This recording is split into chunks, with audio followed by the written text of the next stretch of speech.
Bonjour à tous et à toutes. 2020. 2020. Annus horribilis. Tout d'abord parce que vous craignez pour votre santé, celle de vos parents, de votre conjoint, de vous-même, pour vos collaborateurs. Et puis, petit à petit, vient à l'évidence que cette crise sanitaire va forcément impacter l'activité économique de votre entreprise. Et vous voilà face à une masse de questions qui vous laissent perplexes sur les moyens à mettre en œuvre pour la traverser sans trop de dommages. Bien sûr, l'entrepreneur sait y faire. Il sait gérer les crises, certainement mieux que les politiques d'ailleurs. Et le voilà à devoir imaginer des plans à tous les niveaux de son entreprise pour permettre de garder la tête hors de l'eau.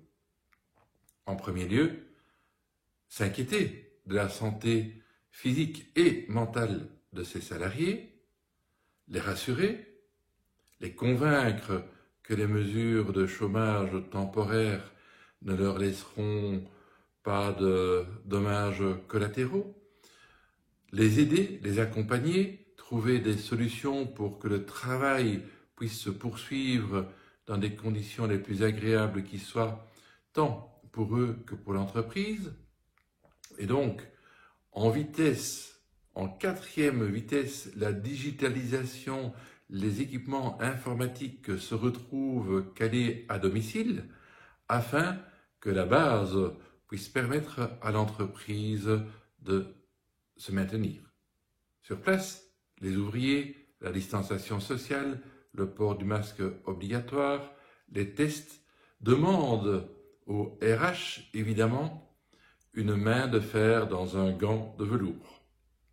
Autrement dit, tous les challenges se trouvent être portés au plus haut et que ce soit de la logistique, de la production ou de tout autre domaine, quel qu'il soit, même au niveau administratif, oui, 2020 est cauchemardesque.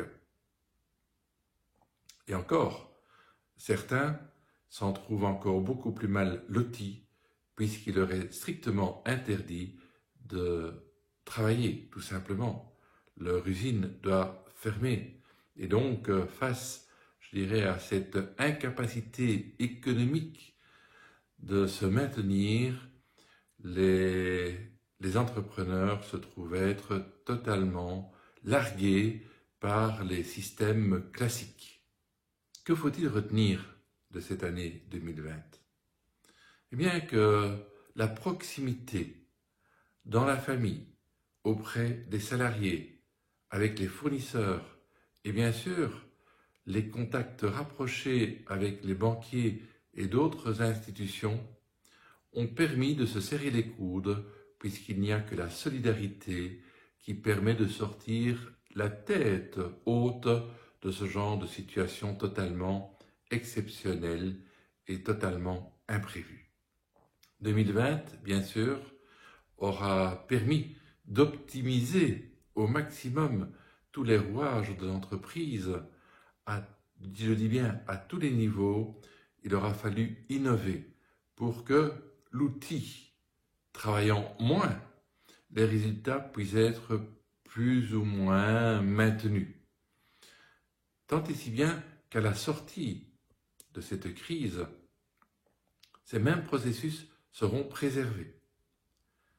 Ce qui donne quelque espoir pour que les années futures, l'activité ayant repris sur des bases assainies, avec une innovation à tous les niveaux, je le répète, bien permettra à cette entreprise de se porter d'autant mieux sur la scène internationale.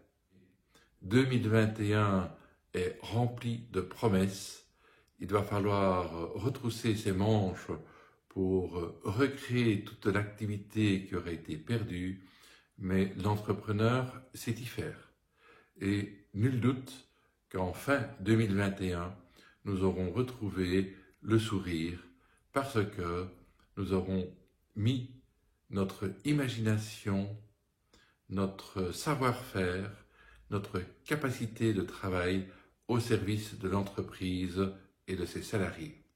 Et puis finalement, ne dit-on pas que l'homme, cette espèce vivante, a pu dominer, entre guillemets, le monde et les autres espèces vivantes parce qu'elle avait un pouvoir d'adaptation énorme. C'est ici, dans cette capacité d'adaptation et d'évolution, que les meilleurs entrepreneurs s'en sortiront le mieux. C'est évident, c'est clair. Et puis même, fin 2021, lorsque nous nous réjouirons, nous pourrons dire, tiens, 2020, mais que s'est-il donc passé en 2020? Puisque l'individu, l'homme, a une capacité d'oubli phénoménale. Et certainement sur les pires événements qui se sont pu passer durant cette période.